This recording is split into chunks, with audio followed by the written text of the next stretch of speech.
రాజకీయంగా గబ్బు పట్టించే స్కామ్. కానీ సర్కార్ తొందరపడ్డం లేదు. పెగ్గుకి కిక్కెక్కినట్లున్నాయి ఎంక్వైరీ ట్విస్టులు. లిక్కర్ స్కామ్ లో ఆచితూచి అడుగేస్తుంది.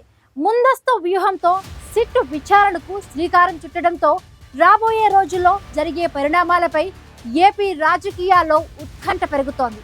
కేసు ఏ మలుపు తిరుగుతుంది? అంతిమంగా ఈ వ్యవహారంలో ఎవరెవరు బుక్ అవుతారనేది ఇప్పుడు talk of AP.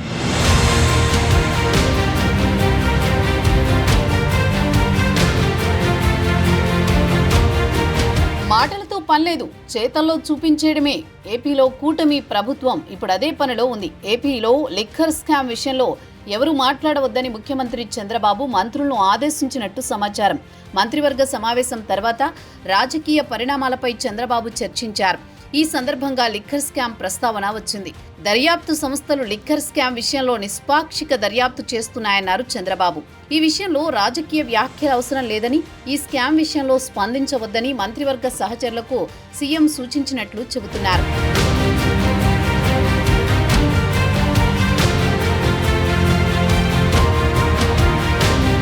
Liquor scam enquiry ఊహించని మలుపు తిరుగుతోంది. లోతుకు వెళ్లే కొద్దీ సంచలన విషయాలు వెలుగులోకి వస్తున్నాయి. సిట్ దర్యాప్తులో రాజకీయ ప్రమేయం లేదని, ఆ బృందంలోని సభ్యులందరికీ ఫ్రీ హ్యాండ్ ఇచ్చామంటున్నారు చంద్రబాబు.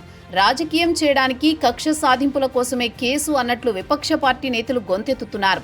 దీనికి టీడీపీ నేతలు స్పందిస్తే వాటిని పెంచుకుంటూ పోయి అదే అభిప్రాయం బలపడేలా చేస్తామనే ఆలోచనతో ఉంది ప్రభుత్వం. అందుకే పార్టీ నేతలు, ముఖ్యంగా మంత్రులుగా ప్రభుత్వంలో కీలకంగా ఉన్న వారెవరూ మాట్లాడొద్దని చంద్రబాబు సూచించారు. లిక్కర్ స్కామ్ లో అంతిమ లబ్ధిదారు ఎవరన్న దానిపై ఇప్పటికే సాక్ష్యాల సేకరణ పూర్తయిందని చెబుతున్నారు. సరైన సమయం చూసి అరెస్టులుంటాయని భావిస్తున్నారు. కేసు కొలిక్కి వస్తుండటంతో వైసీపీ నేతల ఆరోపణలకు దిగుతున్నారు. సోషల్ మీడియాలో బెదిరింపులు మొదలుపెట్టారు. ఎవరేమన్నా పోలీసులు తమ పని తాము చేసుకుపోతారని, ఆధారాలను బట్టి చర్యలుంటాయనే సంకేతాలు ప్రభుత్వం వైపు నుంచి వస్తున్నాయి. దీంతో ఈ కేసుని క్లియర్గా హ్యాండిల్ చేసేందుకు దర్యాప్తు అధికారులకు సర్కార్ అన్ని విధాలా సహకరిస్తుందని చెప్పకనే చెబుతున్నారు.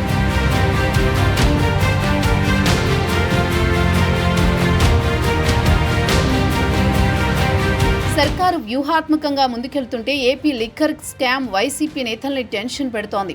ఎక్కడో మొదలై ఎన్నో మలుపులు తిరుగుతూ పార్టీ కీలక నేతల వైపు మళ్లుతోంది కేసు. గత ప్రభుత్వంలో కీలకంగా వ్యవహరించిన అధికార, అనధికార ప్రముఖులు ఒక్కొక్కరుగా ఈ కేసులో చేరుతుండటంతో ఎప్పుడు ఏం జరుగుతుందో అన్న ఉత్కంఠ పెరుగుతోంది. ఈ కేసు వ్యవహారం అటు తిరిగి ఇటు తిరిగి ఏ దరికి చేరుతుందోనని ఆందోళన వైసీపీ నాయకత్వాన్ని వెంటాడుతోంది. ఎప్పుడో మొదలైన లిక్కర్ స్కామ్ విచారణ కొన్ని నెలల పాటు ఒక్క ఇంచు కూడా ముందుకు కదలేదు. ఎప్పుడైతే వైసీపీ మాజీ ఎంపీ విజయసాయిరెడ్డి కాకినాడ సీపోర్టు కేసులో విచారణకు హాజరై ఆ కేసు సంగతటుంచి ఈ కేసు వ్యవహారంలో లీక్స్ ఇచ్చారో అక్కడ మళ్లీ రీస్టార్ట్ అయిందట లిక్కర్ స్కామ్ ఎంక్వైరీ. లిక్కర్ స్కామ్లో కర్త, కర్మ, క్రియ కేసిరెడ్డి రాజశేఖర్ రెడ్డి అని బాంబు పేల్చారు విజయసాయిరెడ్డి. దీంతో సిట్ అధికారులు రాజ్ కేసిరెడ్డితో మొదలుపెట్టి భారతీ సిమెంట్స్ డైరెక్టర్ గోవిందప్ప బాలాజీ వరకు అరెస్టులు చేయడం, ఐఏఎస్ అధికారి ధనుంజయ రెడ్డి, మాజీ సీఎం వైఎస్డీ కృష్ణమోహన్ రెడ్డిలను కూడా సిట్ విచారించడం దాకా ఊహకందని పరిణామాలు చోటు చేసుకున్నాయి. గోవిందప్ప బాలాజీతో పాటు ధనుంజయ రెడ్డి, కృష్ణమోహన్ రెడ్డి ముగ్గురు ఈ కేసులో కీలకమని సిట్ అధికారులు లీకులిస్తుండడం సంచలనంగా మారిందట. లిక్కర్ కేసులో నెక్స్ట్ టార్గెట్ బిగ్ బాసేనా అన్నట్లుగా సిట్ దూకుడు ప్రదర్శిస్తుండడం వైసీపీ వర్గాల్లో చర్చనీయాంశమవుతోంది.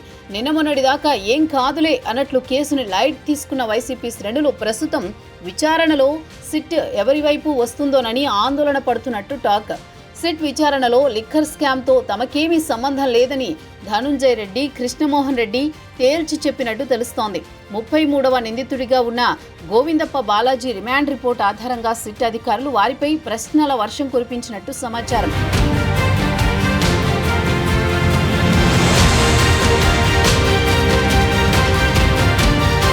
మద్యం ఆర్డర్ ఆఫ్ సప్లై గుర్తింపు పొందిన బ్రాండ్ల నిలిపివేతలో గోవిందప్ప కీలకంగా వ్యవహరించారని సిట్ తేల్చింది. ప్రముఖ బ్రాండ్ల మద్యాన్ని ఉద్దేశపూర్వకంగా నిలిపివేసి కోట్ల రూపాయలు ఆర్జించాడని రిమాండ్ రిపోర్టులో ప్రస్తావించడం కీలకంగా మారింది.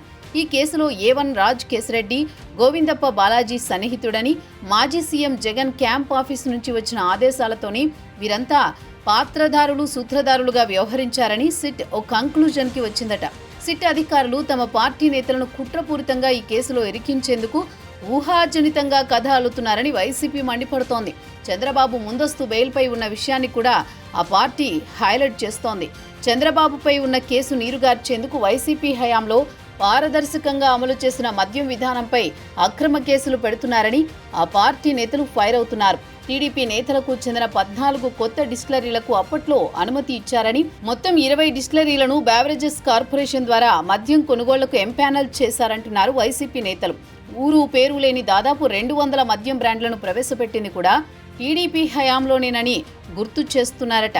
వైసీపీ 5 ఏళ్లలో కొత్తగా ఒక్క డిస్టిలరీకి కూడా అనుమతి ఇవ్వలేదని, ప్రభుత్వ ఆధీనంలో పారదర్శకంగా విక్రయాలు జరిగితే లిక్కర్ స్కామ్ పేరుతో కుట్రలు చేస్తున్నారని ఆగ్రహం వ్యక్తం చేస్తున్నారు వైసీపీ నేతలు. వైసీపీ అధినేత వైఎస్ జగన్మోహన్ రెడ్డి తనకు సన్నిహితంగా ఉండేవారిని కేసులో ఇరికించడంపై బహిరంగంగానే వ్యాఖ్యలు చేశారు.